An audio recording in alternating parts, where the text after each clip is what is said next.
Think about this moment, the calm before the legal storm. Every word Joseph says from here on out isn't just conversation, it's a legal commitment. One wrong answer could shift years of his future. This isn't just a plea hearing, it's a life checkpoint. Edmund? I'm wondering how you doing. I'm okay. How about you? Fine. Okay. Mr. Edmund, Ms. Rios tells me you're prepared to enter pleas in your two cases. Is that correct? Yes, sir. Okay. Ms. Davis, who's the prosecutor on your two cases, is going to swear you in a minute and ask you a bunch of questions. You'll need to answer those as best you can, and you should let me or Ms. Rios know if you've got any questions. Will you do that? Yes. Okay, and make sure you speak up. And Ms. Rios, can you bend the microphone down towards Mr. Edmund a bit? Thank you. We've got two cases this morning with you. It's 25 SC 003445 and 25 SC 004469. Pleased to both those. Mr. Edmund, I don't know if these are negotiated or not, but regardless, in the end, your lawyer is going to be making a recommendation. If I follow that recommendation, then the plea is binding. If I impose a sentence that is more severe than what Ms. Rios asked for, you'll have a chance to talk with Ms. Rios about whether you want to accept that sentence or if you want to withdraw your plea. Today is what we call your final plea date, which is time during which you could say no thank you if you don't like the sentence that I impose. I may well go along with what Ms. Rios says, in which case that's what you asked for, and so you're going along with it as well. But if I disagree with something and say, and I'm making this up, you know what, there also needs to be a fine of $1,000. You may say, that's not what I agreed to, I'd rather go to trial, in which case we'll get you back where you were and get you on the next available trial calendar. But you'll have a chance to talk with Ms. Rios about whether you want to go forward if my sentence is different, okay? Yes, sir. All right, Ms. Davis, when you're ready. Are you able to read, write, and understand the English language? Yes, ma'am. Are you a United States citizen? Yes. Do you understand that you're charged with the following offenses? In indictment 25 SC 003445, possession of methamphetamine with intent to distribute, possession of a firearm during the commission of a felony, willful obstruction of a law enforcement officer, reckless conduct, use of a firearm by a convicted felon during a crime, and a firearm by a convicted felon. Do you understand that? Yes, ma'am. And then do you understand that in 25 SC 004469, you're charged with possession of a methamphetamine with intent to distribute, possession of a firearm during the commission of certain felonies, obstruction of a law enforcement officer, battery, simple battery, fare evasion, and use of a firearm by a convicted felon? Yes, ma'am. Do you understand that you have the right to plead either guilty or not guilty to the charges? And if you plead not guilty or remain silent, you may receive a jury trial. Yes, ma'am. Have you had enough time to speak with your lawyer, Attorney Rios, about all the facts and circumstances known to you in both indictments, including any potential defenses? Yes, ma'am. Are you satisfied? Do you need more time to discuss this case with your attorney? No, ma'am. Are you satisfied with her services? Yes. Attorney Rios, do you waive formal reading of both indictments and any and all defects therein for the purposes of this plea? Yes. Mr. Edmund, do you remember being arrested on these charges in both cases? Yes, ma'am. Your Honor, the state is unaware of any outstanding warrants related to these cases. Attorney Rios, are you aware of any outstanding warrants related to these charges? No. Mr. Edmund, has your attorney advised you of the minimum and maximum sentence for each charge to which you are pleading to today? Yes, ma'am. Okay, and I'm going to go through those in 1 second. I want to pull up the indictment to make sure. Give me 1 second too, please. I got it. This is All right, okay, I found it. All right. okay. I'm going to start with indictment 25 SC 003445 for possession of a methamphetamine with the intent to distribute. For that is a minimum of 5, maximum of 30 years. For possession of a firearm during the commission of a crime, it is 5 years consecutive. For obstruction of a law enforcement officer, because you were just resisting arrest, it is 12 months. For reckless conduct is 12 months. Possession of a firearm by a convicted felon is 1 to 10 years, and there's 2 counts on this indictment. They're different, and so I don't know that the ranges are the same. They're different statutes. So I can look those up while you're pressing on, but I don't think it's the same range for both. Well, Judge, it was my intent just to null pros one. I think they did it the same. The person who indicted this did it in both cases, and I was going to. You can no pros whatever you want, but one of them is, hey, you possessed a firearm and you've been convicted of a firearm offense before. And that's a different offense from the last count, which is you were a felon and you had a firearm. So I don't know that the ranges are the same, but if you're null prosing one, I just need to know which one you're null prosing. I'm moving forward with the standard 131. Okay, so you're null prosing count 5. And then count 6 is 1 to 10. Understood. And then for indictment 25 SC 004469 is the same range for the possession of a methamphetamine, 5 to 30 years. For the firearm to the commission of a crime is 5 years. Ever wonder why the judge repeats everything? This is called record proofing. It's the court's way of saying, we warned you, we explained it, and you agreed. No loopholes later. No, I didn't know defense. Every yes, ma'am locks the defendant deeper into legal cement. Powerful, right? Executive, obstruction of a law enforcement officer, also 12 months 12 months maximum for the battery, 12 months simple battery, the same. And in this one, I'll be moving to null pros count 8. I just need to get clarity on the fear evasion. That's a misdemeanor. Yes, so 12 months. Okay. So count 8 is null pros, and then count 9 is the 1 to 10. Yes, Judge. Okay. That was a lot.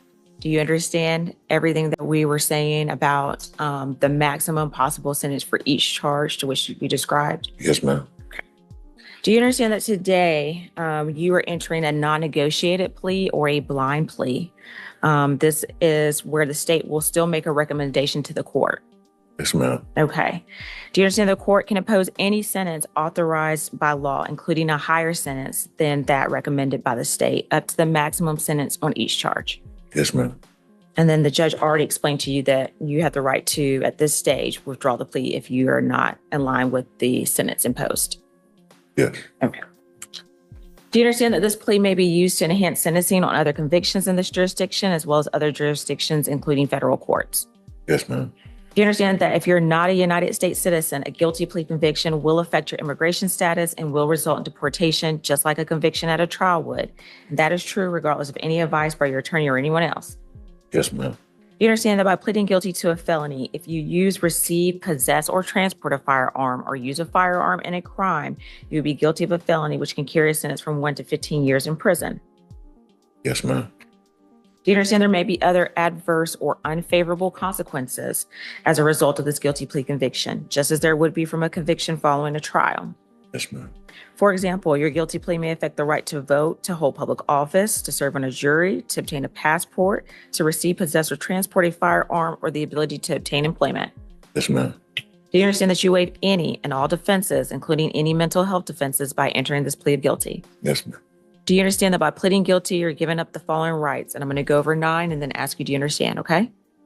The right to a trial by jury, the right to remain silent and not incriminate yourself, the right to confront witnesses against you, the right to the assistance of counsel hired by you or to court-appointed counsel if you cannot afford an attorney at a trial of your case, the right to the presumption of innocence, the right to testify on your own behalf and to present other evidence, the right to subpoena witnesses and compel the production of evidence, the right to have the charges against you proved beyond a reasonable doubt, and the right to appeal if convicted of these charges after a trial. Do you understand? Yes, ma'am. Do you understand that you may have only a limited right to appeal these guilty plea conviction? Yes.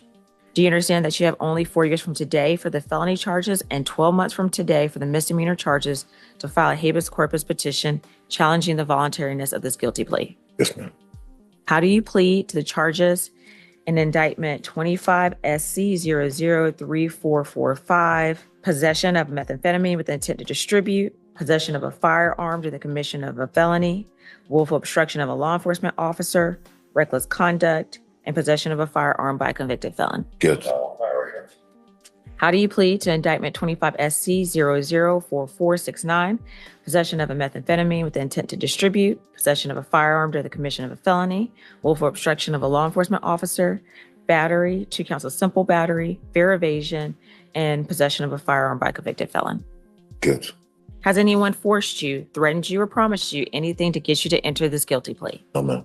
Is it your decision to waive these rights and enter a guilty plea because you are in fact guilty? Yes. Is this guilty plea freely and voluntarily given with the full knowledge of the charges against you? Yes.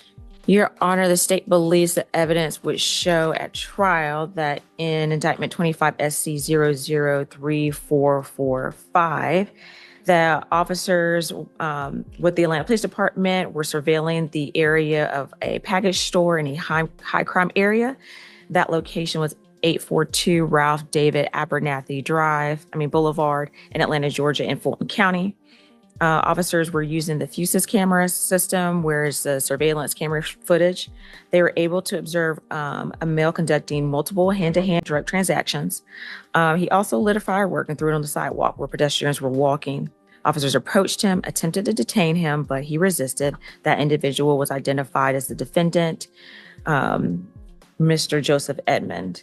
Once they were able to handcuff him, they placed him in the patrol vehicle.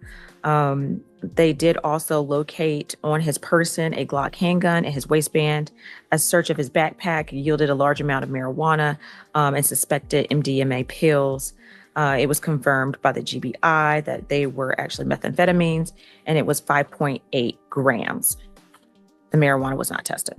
In indictment 25 SC 004469, officers with the MARTA Police Department, and this occurred, on December 29, 2023. Officers with the MARTA Police Department observed what they believe was an assault between the defendant, Mr. Joseph Edmund, and I believe at the time his girlfriend, Mr. Derkaya Hall. Basically, they were at the West End MARTA station, and this is located at 680 Lee Street. They observed him on camera, those two getting into an altercation. It appears that the defendant spit in her face. She hit the defendant. The defendant then slammed her to the ground and punched her. He clutched something which appeared at the time to be a weapon, and then officers attempted to respond pursuant to that incident. Ebola was sent out to all officers with pictures of the defendant.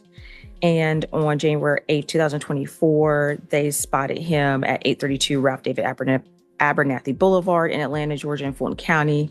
They attempted to detain the defendant based on this incident.